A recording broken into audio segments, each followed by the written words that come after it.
Anyways, I got a papaya that I'm gonna peel and then cut into like 1-inch size cubes, and got some tomatoes. I have 4 what are these? They're not cherry tomatoes, but they're like medium-sized tomatoes. I chopped that up. I also got 6 cloves of garlic that I chopped into tinier pieces, half of an onion, and slivers of ginger. This was about 2 inches of ginger that I cut up into little slices. And I'm also going to add some spinach in my chicken soup, or chicken tinola, or chicken papaya, because I'm using papaya instead. And then for seasoning, we're going to use some patis, which is fish sauce. And I'm also going to sprinkle a little bit of this chicken flavor bouillon. But the first thing I'm going to do is fry up my chicken wings. And I'm gonna fry it until it's nice and brown on both sides. Alright guys, so I added about a tablespoon of canola oil, and now I have my chicken cooking. I'm gonna brown it on both sides for about, I would say, 2 to 3 minutes. Alright guys, so the chicken has been cooking for about 3 minutes, and when you're cooking this, just be careful, be prepared for splatters, because it does splatter a lot. And I know it's not thoroughly cooked yet, but it'll continue cooking when I put the water in. But right now we're going to add in the tomatoes, onions, ginger, and garlic. I'm going to just dump the whole thing in there. Okay. And we're going to let this cook for a few minutes. So the chicken has been cooking for a few minutes now. And at this point, you want to add in your fish sauce, or your patis.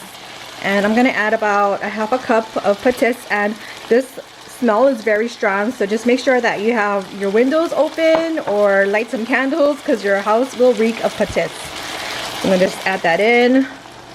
I have the heat still on high, and we're going to just wait until this comes to a simmer, and then I'm going to add some water. I'm going to add about 8 cups of water next. So I added in my 8 cups of water, and I'm going to let this boil for about 20 minutes. And then at the end of the 20 minutes, I'm going to add in my cubed up green papayas, and also a few handful of some spinach. And then we're almost done. And then after that, you want to make sure that you taste it, because if it needs more seasoning, then that's where you would add your chicken bouillon. It's been boiling now for about 20 minutes. So I'm going to go ahead and add in my papayas.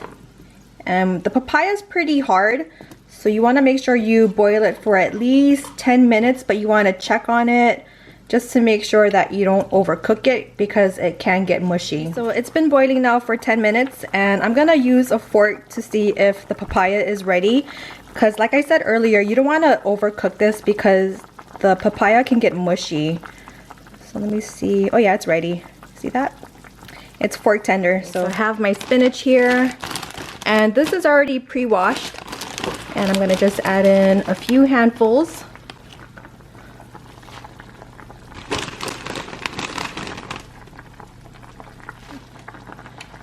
And I'm going to let it cook for about a minute. And you also want to give it a taste to make sure that it doesn't need any more salt. But if it does, then go ahead and add in your chicken bouillon.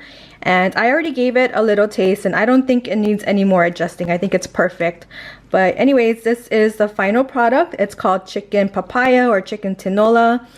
Some people substitute the papaya with chayote instead, but I didn't have any. I have a papaya tree in my backyard, so it was free. And anyways, this is the final product. Don't forget to give me a thumbs up and leave a comment down below. And thanks for watching, guys.